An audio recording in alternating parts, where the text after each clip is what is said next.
मैं राहुल विद्यार्थी हूँ, बीएड छात्र संघर्ष मोर्चे के स्टेट प्रेसिडेंट के तौर पर हम यहाँ मौजूद हैं। साथियों, आप लोगों के माध्यम से हम यही बताना चाहते हैं, बिल्कुल हमारी मांग बिल्कुल जायज़ है। आप लोगों से सवाल के माध्यम से भी हम देश तक अपनी बात पहुँचाना चाहेंगे कि एक NCT है, 1993 में भारत सरकार ने उसको मान्यता प्राप्त एक संस्था बनाया है जिसका काम है राष्ट्रीय अध्यापक शिक्षा परिषद, जो देश भर में शिक्षकों की नियुक्ति के मामले में वो एक गाइडलाइन जारी करता है, करिकुलम जारी करता है और तमाम काम करता है। उसी के मद्देनजर उन्होंने 28 जून 2018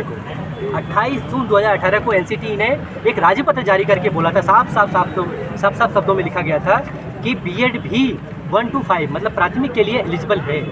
उसी के मद्देनजर देश भर के करोड़ों बीएड अभ्यर्थियों ने, यहाँ जो लोग भी आया है, सभी लोगों ने 28 जून 2018 के गजट के बाद हम सभी लोगों ने बीएड किया, सिर्फ इसी मद्देनजर रखते हुए कि हम प्राइमरी में एलिजिबल हैं।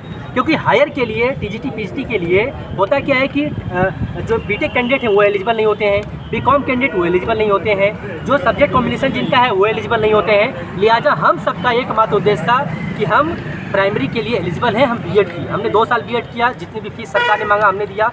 अब क्या हुआ कि इसी 11 अगस्त को माननीय सुप्रीम कोर्ट ने उस गैजेट को ही रद्द कर दिया।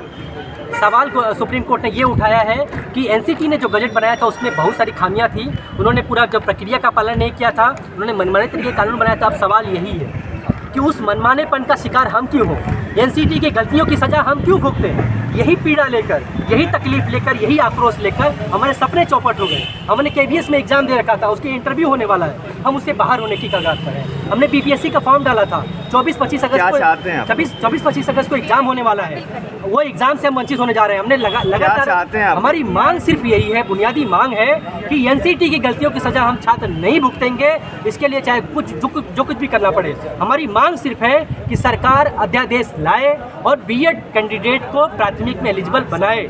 यही बुनियादी मांग है। इसी बुनियादी मांग को लेकर देश भर में आज प्रधानमंत्री, शिक्षा मंत्री, NCT को लाखों पत्र, हमने 2 दिन 10-10 लाख की संख्या में ट्विटर कैंपेन चलाया। सरकार सुनने को राजी नहीं है। हम अभी ज्ञापन पत्र दे रहे हैं। आने वाले कल के डेट में लखनऊ में प्रोटेस्ट होने जा रहा है, इलाहाबाद में आज के डेट में और कल के डेट में प्रोटेस्ट होने जा रहा है।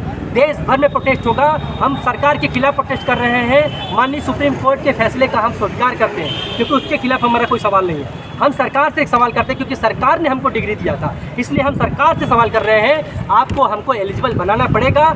5 साल से हम इंतजार कर रहे थे भर्ती का, और आज हमारे सामने आपने हमारी ज़िंदगी को चौपट कर दिया, हमारे सपने को रोक डाला, हमारे भविष्य की हत्या किया है आपने। इस हत्या की सज़ा NCT के लोग भुगते, हम बीएड कैंडिडेट नहीं भुगतेंगे। इसी मांग के साथ हम आज हमारी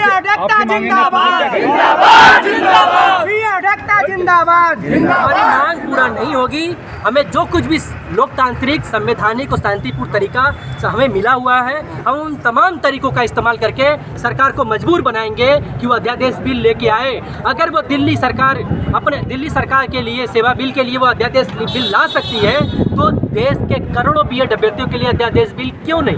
हम प्रधानमंत्री से गुहार लगा रहे हैं जो देश के करोड़ों बीएड अभ्यर्थियों के सपनों को बचाएं। हम शिक्षा मंत्री से गुहार लगा रहे हैं कि वो देश के करोड़ों बीएड अभ्यर्थियों के सपनों को बचाएं। हम NCT की गलतियों को हम याद दिलाना चाहते हैं और फिर से गुजारिश करना चाहते हैं कि आप फिर से अध्यादेश बिल लाकर नया गैजेट पारित करिए, नया नोटिफिकेशन लेके आइए और बीएड को पुनर्बहाली करिए। और साथ ही KBS, NBS जो भी भर्तियाँ चल रही है, उनमें हमें सुरक्षित रखते हुए ही भर्ती को पूर्ण किया जाए। यही बुनियादी मांग है। हम लोकतांत्रिक, शांतिपूर्ण और डेमोक्रेटिक तरीके से हम अपना विरोध प्रदर्शन और सरकार को मजबूर बनाने के सारे तरीके अपनाएंगे। ठीक है।